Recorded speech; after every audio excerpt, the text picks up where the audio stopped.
Ha! I got interrupted after 5 minutes on the last video. It'll just have to be like that. It was a delivery for another house.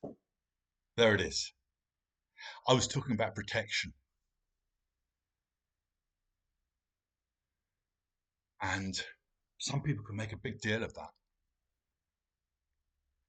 I don't think it's necessary because I think it gives the wrong emphasis. It's that wretched health and safety thing again. You better have a power animal with you when you go to the other world. That's what we get told here because you need protection. In fact, when you first go to meet a power animal, if you see an animal and it bares its teeth, that means it's not friendly. It's not your animal. All that sort of stuff.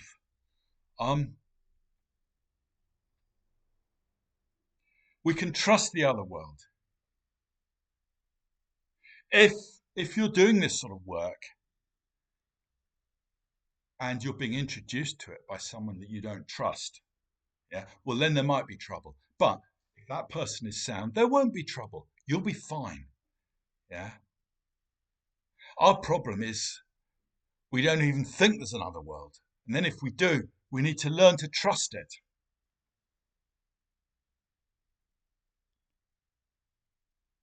It can be a sort of control thing. You know, you get people scared of the other world. Oh, there's all these things that can go wrong. You've got to be really careful. No, just trust it and go in there. If you're going in there with integrity, yeah, and you're in a good state, you'll be fine. So that's another point. But then, if you're doing work and you do get given messages or shown images that you can then speak from, because sometimes that's how it is. You do have words, but it's almost, I knew someone, so she goes, well, it's a bit like there's a painting. I got shown a painting, and it's a bit like I'm describing a painting when I bring back words. I didn't literally get the words, but some people literally get words. I don't get words. I will get visuals, and I will get a bodily sense, and I will just get a kind of knowing. But I don't get words directly. But a lot of people do, and because we're a rational culture, we think we should get words. So I used to feel really inadequate around my shamanic journeying for years because I didn't get words.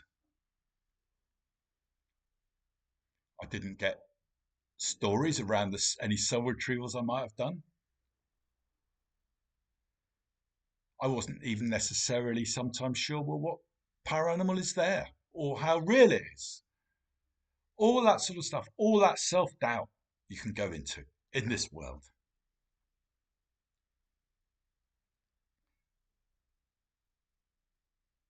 And it's natural to doubt it because we're used to functioning rationally. So we do, on the one hand, need to trust what we see and trust what we get, but we also need discernment, and that doesn't get taught. We are one sidedly on the trust what you see, trust what you get, because a lot of people don't. We're not used to functioning in that realm and trusting it. We want a rational backup before we'll believe it.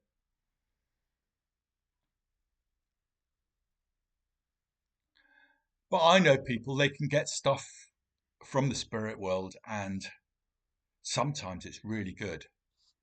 And sometimes it's just wrong because their own stuff is in the way. This happens, your own stuff can get in the way.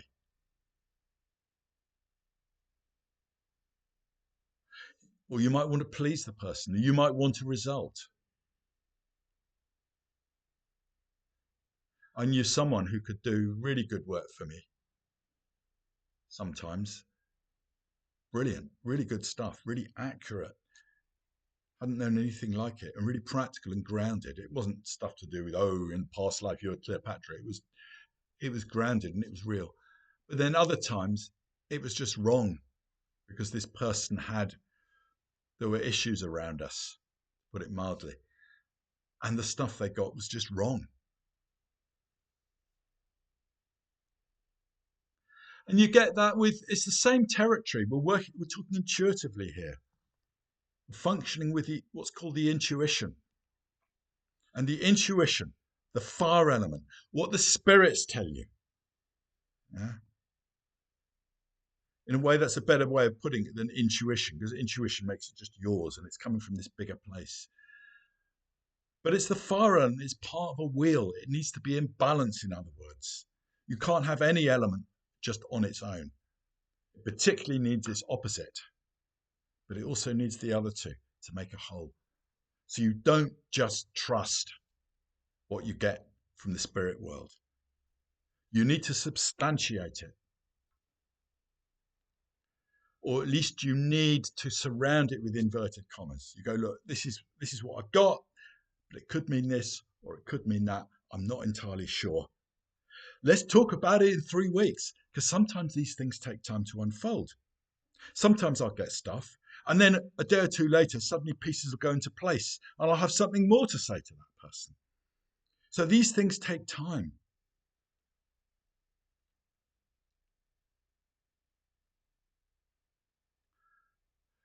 We have a model with shamanic work, a schema, where someone comes to you, you've never met them before, and they want some shamanic work, and they explain their issue. You do your journey to the other world. You get given the info. Here's what they need to hear, or here's what you need to do. You do it. You may or may not need another session with them, and they go. They've had something done. You've got your 50 quid, whatever it is. I just don't think it's like that. I mean, that's how I was taught. It doesn't mean you won't do some good, but it's superficial. It takes time to get to know people. It takes time for the pieces to fall into place. There's a traditional way that if you went to see a healer, you'd have a session and then he'd say, come back in 4 days, because he would need to sit with it for that time. So you need to get to know the person.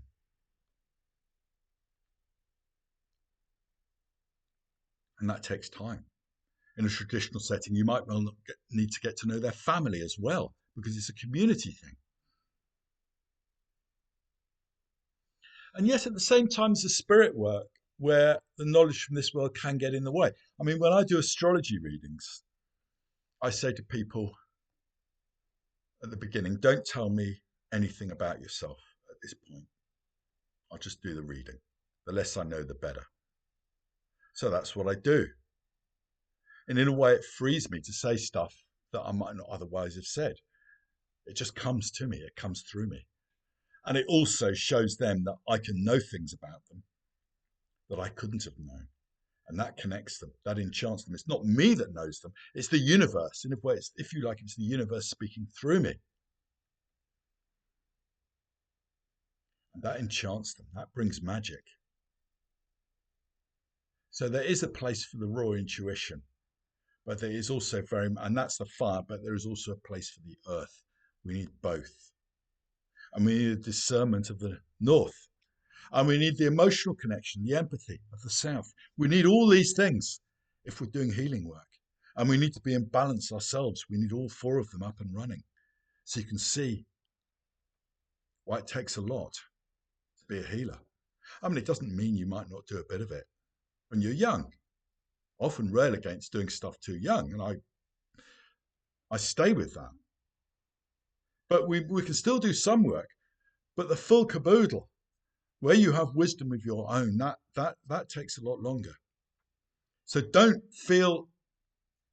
do as much as spirit, in all honesty, lets you do. And it will give you what you're ready for. It took me away from teaching for 15 years, from my mid-40s onwards. It's like, you need to know this stuff more on your bones. So if you're seeing people as a healer, trust who comes your way. This is how I work. And always say yes. Let's see what happens. And if nothing's happening, trust that as well. It doesn't mean you're inadequate. It's just spirit has its own reasons. Okay, we'll leave it there for now.